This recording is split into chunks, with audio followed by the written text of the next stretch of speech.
All right, so let's get into it with Ted Henderson here. First up on the show is Ted Henderson, a risk advisor and commercial insurance expert with InSource Insurance Agency. So, Ted, good to have you back. You are getting close to that 1,000 connections on LinkedIn. I'm not sure are you growing pretty fast over there? Is it? To be honest with you, I didn't even know I was appraching 1,000. Yeah, it's 900 and something. Yeah. So good job. I'll get it over 1,000. Yeah, you will connect with you right now. Howie can do that. So.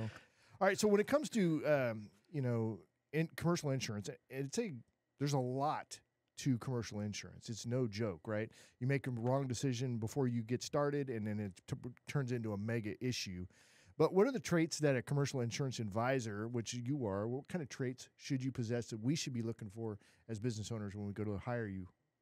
Yeah, by all means. So, it's very important that you're working with someone who's very familiar with the line of business or the industry that you're in. If you're a construction company doing general contracting, you want to be with an agent that's very strong in risk transfer and reading contracts, reading insurance requirements on those contracts, so on and so forth. And so you want someone who's very, very involved in that specific space that you're in.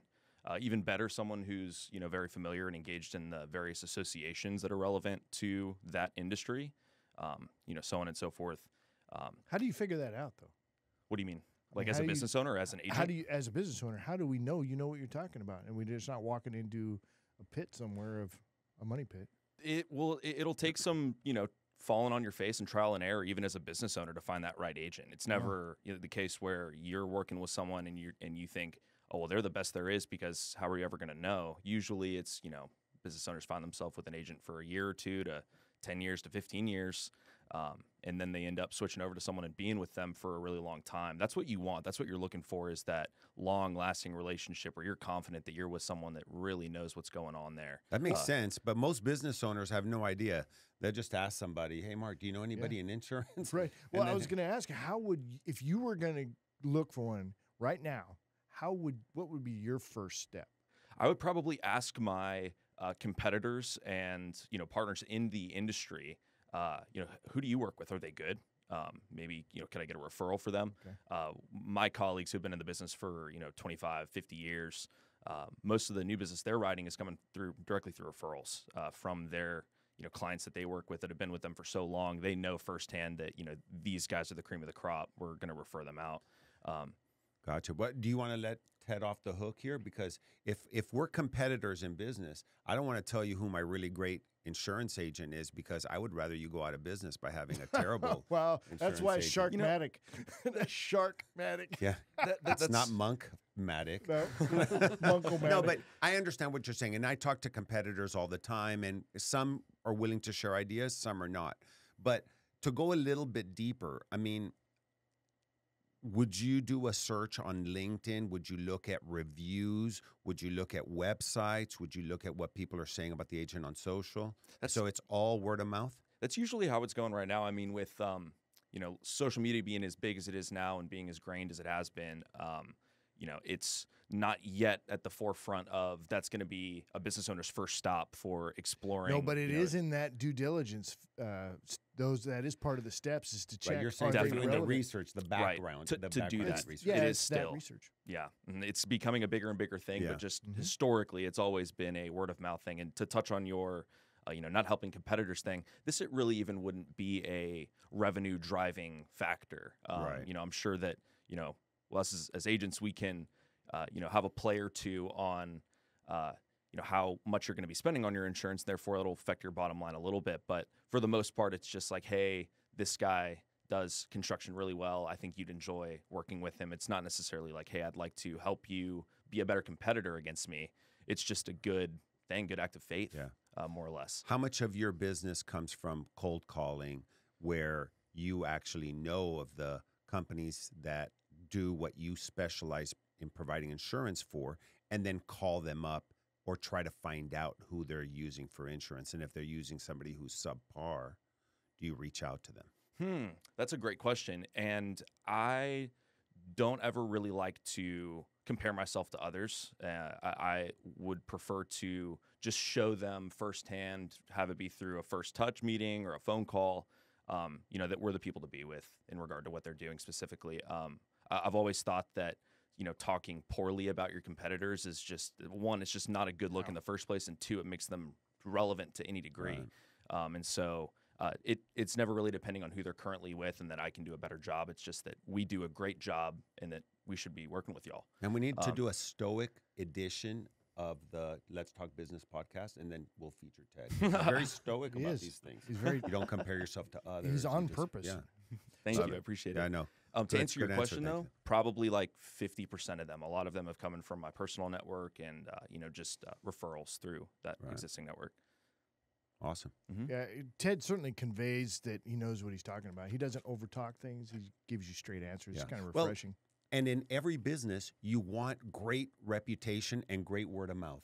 Where social media, web, search engine optimization, all these other things come into play is to substantiate that and to broadcast that message to a broader audience.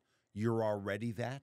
How do you reach people that haven't met you guys yet? Exactly. Yep. That's touches on the whole, is authority marketing correct? Mhm. Or, yeah, where you put yourself out there and let people come to you rather than cold calling them. It's a very big addition into that specifically.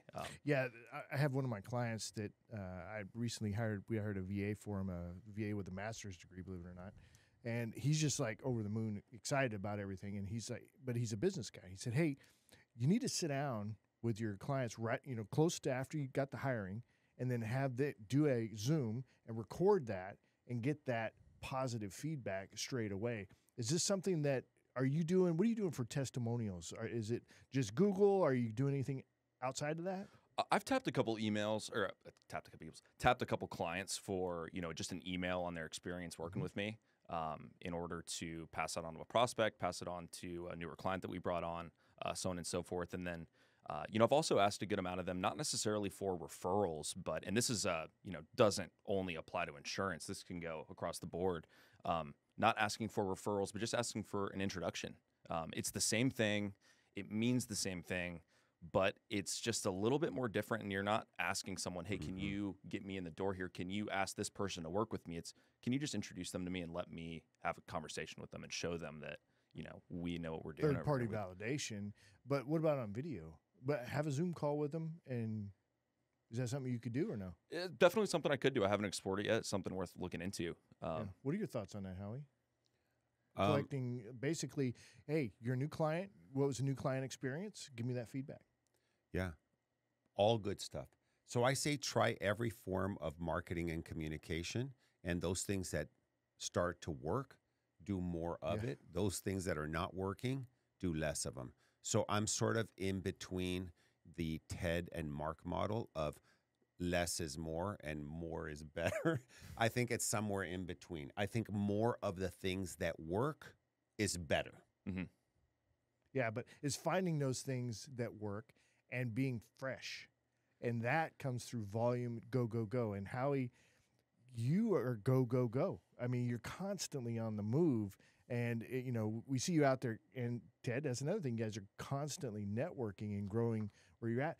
It just needs to be on social media. Yeah. Like you do it well. And I'm looking forward to seeing more content from you when you're out there meeting with folks and doing your By the way, Ted actually had sent me a friend request on LinkedIn before I was looking for him to send it to him, and he had already sent it. Now all I have to do is accept it. Well, you hit block. Why did you I'm do like, that? So who is Ted, this guy? so if a company is looking for insurance, so what are some important factors when it comes to buying and renewal on insurance? Of course. So I just want to preface this by giving you all a better idea of the insurance renewal process. How I'm sure you've got your professional liability, your media liability, E&O, et cetera, that you carry for your advertising agency. It's on an annual renewal basis. And so every year as a business owner, you're going through that renewal where they are getting you new offerings from that carrier or additional carriers in order to begin a new annual term of carrying that liability insurance. There are multiple ways that people go about doing this as agents. There are multiple ways that business owners go about doing it as a business owner. And here's how I believe it should be done. There are do's and don'ts to this process. And, some of the do's are you ultimately want to find yourself staying with the best possible carrier that can take care of your specific risks and exposures that you have. You don't want to be bouncing around from carrier to carrier every other year. ideally, best to find yourself with one carrier and find a good home with them and have your agent, go to bat for you every single year and offering better pricing, better terms, get rid of those bad exclusions, add the good endorsements, so on and so forth. And that's